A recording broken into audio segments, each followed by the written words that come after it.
Hey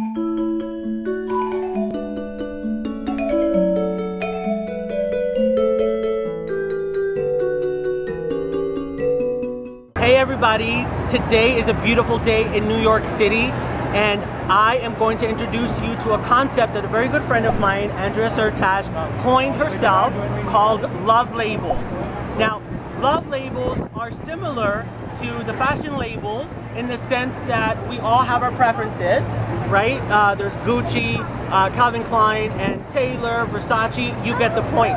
The difference comes in where the love labels are something we choose sometimes subconsciously. Thank you, Nando. So love labels, as Nando said, it's not always a conscious thing, but it's basically the perspective you carry into your dating life. So whatever you believe about yourself is a love label. The thing about these labels, what's really interesting about them is, I think in love and in life for that matter, we pick a perspective and then we collect evidence to support it. So, for instance, a perspective can be no good guys are left, all guys cheat on me.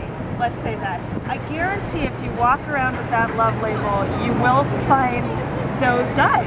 Everyone right? that you end up meeting is going to fall into that, They'll right? fall into that because you'll do your darndest subconsciously a lot to prove it. See, I knew it, and you will find it. So it's really important to be conscious of the labels you're wearing. Another one I hear all the time is always the friend. You've heard that, right? Definitely. I'm always the friend. Nobody ever thinks of me romantically.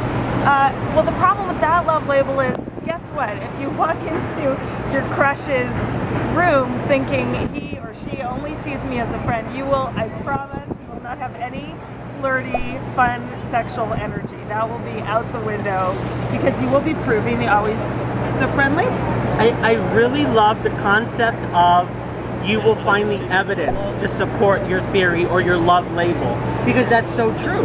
Absolutely. Now, will you take us through a couple of the love labels that are really prominent in today's love life society?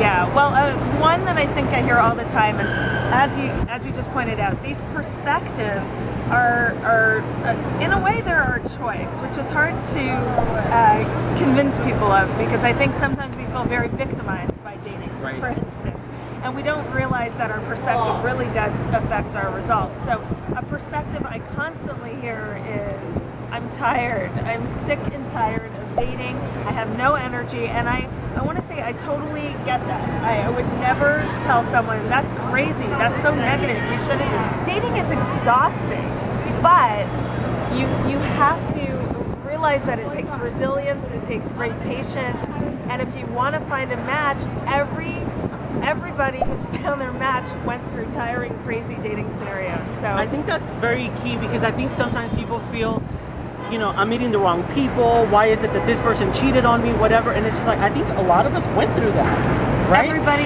We all go through that. And I always like to say, and I say it out of love, but what makes you so different, right? Yeah. And so now that we know that there's certain dating labels out there, love labels out there, as you so amazingly coined, what's the moral of the story?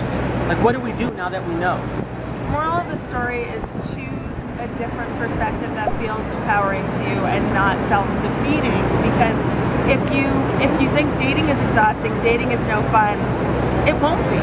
So pick a perspective, and this again has to be a conscious choice.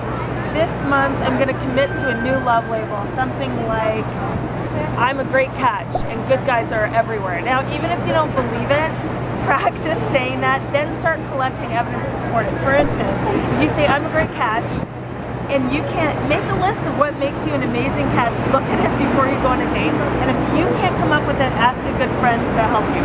I want Andrea to introduce another concept on her love labels that really attracted me when I was reading her article on Oprah.com, and that's to at least find one dating label, love label, that you can work with in the moment, right? Yeah, absolutely. So great. A great example of that is if you're on a horrible date, or you're processing after a horrible date, and you're getting really down, and you realize, oh my God, the label that I'm putting on right now is dating sucks, I never want to do it again.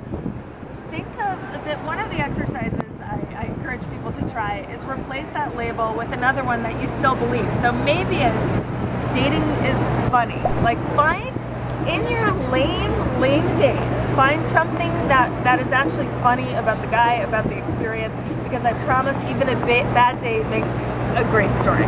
Well, Andrea, thank you so much for helping us out. I know this is valuable information. I know that when I read it, I was like, I have to have her on the Nando 25-day challenge. So thank you so much. You guys stay tuned for tomorrow. We're gonna have some great information for you as well, and I'll let you know where you can get a hold of more Andrea stuff. Thank you. Bye.